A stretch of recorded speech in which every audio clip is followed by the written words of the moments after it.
AEW just happened today. Not today, screw that intro, I'm doing another one. AEW Grand Slam was last weekend.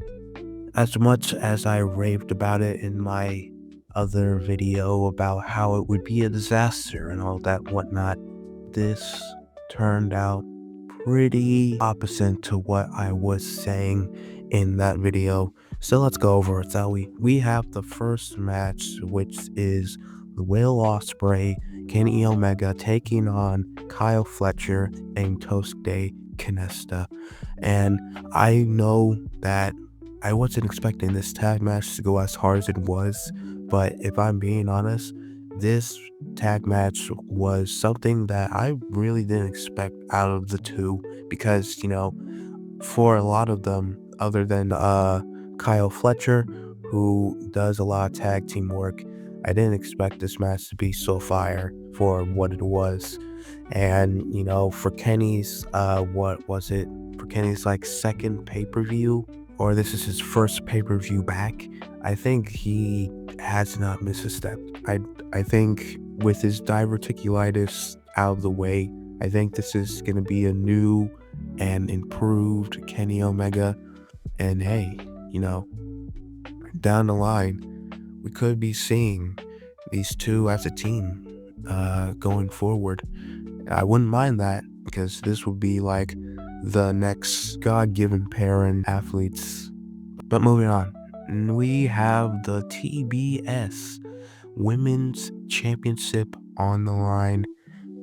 Of course, Haley Cameron taking on Mercedes for the belt, and I will not lie, the puppet is what carried this match. I'm just kidding. That puppet, well, it was the second thing that carried this match. I just think as Mercedes goes on with her reign, she has been through defense.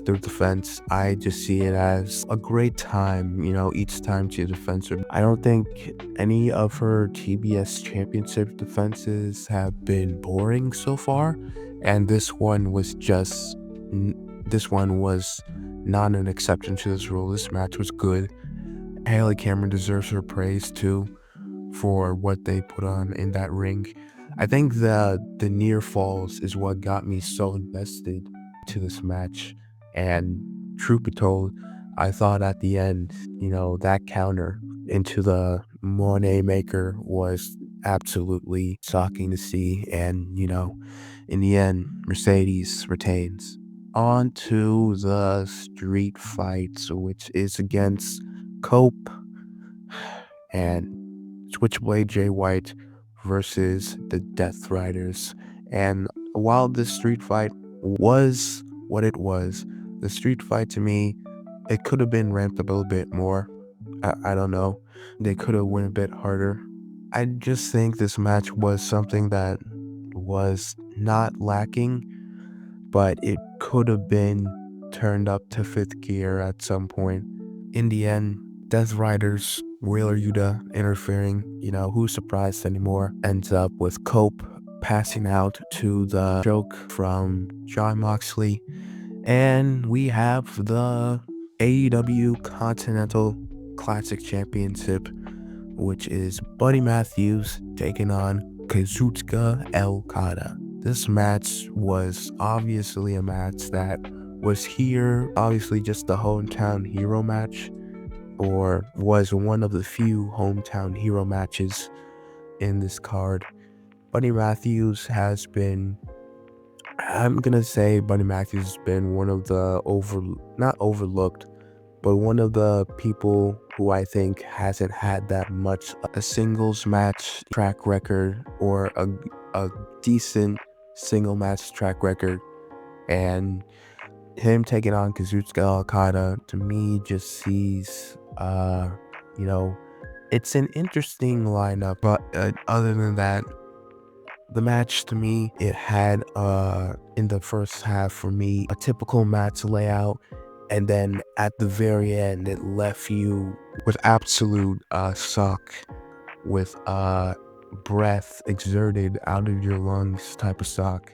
I think that rope break that was given to Okada after Buddy Matthews hit his finisher was the closest I ever felt to thinking he was going to come out on top. That Rainmaker kick out too, I was believing.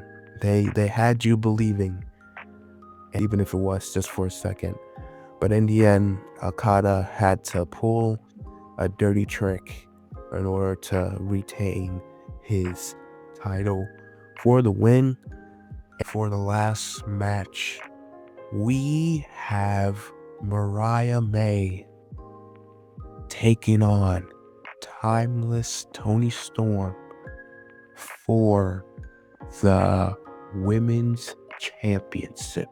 Now, I have said in my Damn It Maximum Carnage video that I didn't really think Tony deserved it because to me, I just didn't think the feud was that good. With this match being their second match against each other, this match absolutely got me to turn my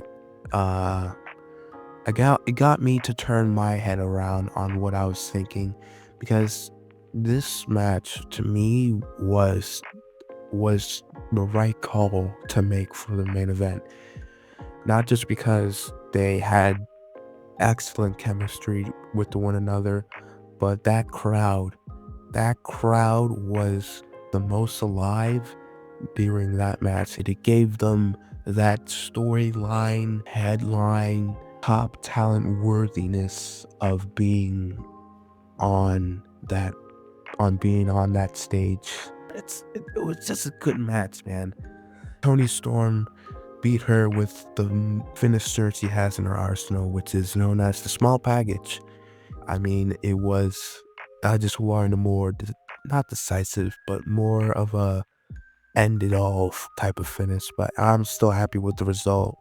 And maybe just because she does a small package, maybe it could lead to another match, because I would not mind another match between these two.